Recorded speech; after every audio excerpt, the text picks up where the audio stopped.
रूस के सैन्य हमलों के बीच यूक्रेन से निकल रहे भारतीयों को पड़ोसी देश पोलैंड का सहारा मिल रहा है। पोलैंड में यूक्रेन बॉर्डर को पार करने वाले छात्रों के लिए रहने, खाने और अन्य जरूरी सुविधाएं मुहैया करवाई जा रही हैं। इसके वीडियो भी इंटरनेट पर खूब वायरल हो रहे हैं। इस बीच सोशल मीडिया पर महाराजा जाम साहब दिग्विजय सिंह की चर्चा भी तेज हो गई है। दरअसल करीब 80 साल पहले गुजरात के इस महाराजा ने दूसरे विश्व युद्ध के दौरान पोलैंड के सैकड़ों लोगों को शरण दी थी, जिनमें ज्यादातर बच्चे थे। उस वक्त खुद पोलैंड रूस के हमले का शिकार हुआ था। महाराजा जाम साहब दिग्विजय सिंह ने न केवल उन महिलाओं और बच्चों के लिए अपना महल खोल दिया, बल्कि रियासत के सैनिक स्कूलों में उन बच्चों की पढ़ाई लिखाई की व्यवस्था की।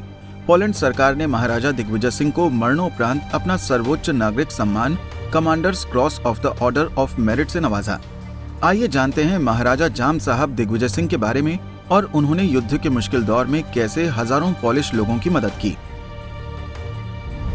महाराजा दिग्विजय सिंह जी, रणजीत सिंह जी जडेजा या जाम साहब 1933 से 1948 तक नवानगर के महाराजा रहे। उनकी एक पहचान ये भी है कि वो भारत के मशहूर क्रिकेटर रणजीत सिंह जी के भतीजे थे।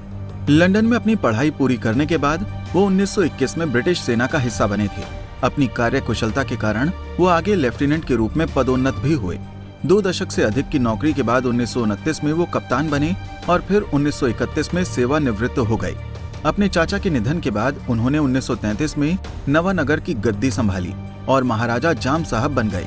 महाराजा बनने के बाद उन्होंने अपने चाचा की विकास योजनाओं को आगे बढ़ाया, जिसके लिए वो 1935 में नाइट की उपाधि से सम्मानित किए गए थे। महाराजा दिग्विजय सिंह को पोलैंड के लोग मसीहा के रूप में देखते हैं। दरअसल द्वितीय विश्व युद्ध के दौरान वर्ष 1939 में जर्मनी ने पोलैंड पर हमला बोल दिया था। जर्मन तानाशाह हिटलर और सोवियत रूस के तानाशाह स्टालिन के बीच गठजोड़ हुआ। जर्मन हमले के 16 दिन बाद सोवियत सेना ने भी पोलैंड पर धावा बोल दिया। दोनों देशों का पोलैंड पर कब्जा होने तक भीषण तबाही मची। हजारों सैनिक मारे गए और बड़ी संख्या में बच्चे अनाथ हो गए। वो बच्चे कैंपों में बेहद अमानवीय हालत में जीने को मजबूर थे। 2 साल बाद 1941 में रूस ने इन कैंपों को भी खाली करने का फरमान जारी कर दिया। तब पोलिश बच्चों के भविष्य को लेकर ब्रिटेन की वॉर कैबिनेट की मीटिंग हुई। इसमें ब्रिटिश रियासत नवानगर के राजा दिग्विजय सिंह जी जडेजा भी शामिल थे। दिग्विजय सिंह ने कैबिनेट के सामने प्रस्ताव रखा कि वो अनाथ पोलिश बच्चों की देखरेख को उत्सुक हैं और उन्हें नवानगर लाना चाहते हैं। उनके प्रस्ताव को कैबिनेट की मंजूरी मिल गई और ब्रिटिश सरकार ने महाराजा को इंतजाम करने को कह दिया।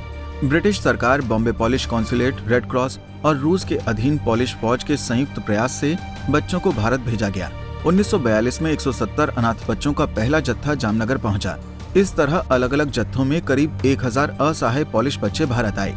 महाराजा दिग्विजय सिंह जी ने जामनगर से 25 किलोमीटर दूर बालाचाड़ी गांव में शरण दी और एक पिता की तरह उनका पालन पोषण किया।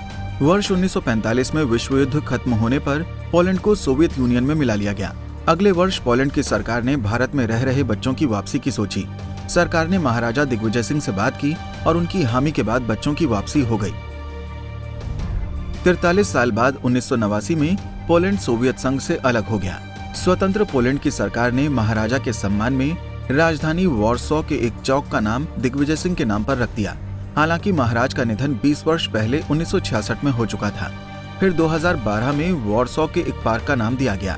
अगले वर्ष 2013 में वॉर्सो में फिर एक चौराहे का नाम गुड महाराजा स्क्वायर दिया गया। इतना ही नहीं, महाराजा दिग्विजय सिंह जडेजा जी को राजधानी के लोकप्रिय बेडनार्स का हाई स्कूल के मानद संरक्षक का दर्जा भी दिया गया। पोलैंड ने महाराजा को अपने सर्वोच्च नागरिक सम्मान commanders cross of the order of merit भी दिया। हमसे जुड़े रहने के लिए हमारे YouTube चैनल को सब्सक्राइब करें और नई वीडियो की नोटिफिकेशन के लिए बेल आइकॉन को दबाएं। अगर आप ये वीडियो Facebook पर देख रहे हैं तो लाइक जरूर करें और ज्यादा से ज्यादा शेयर करें। धन्यवाद।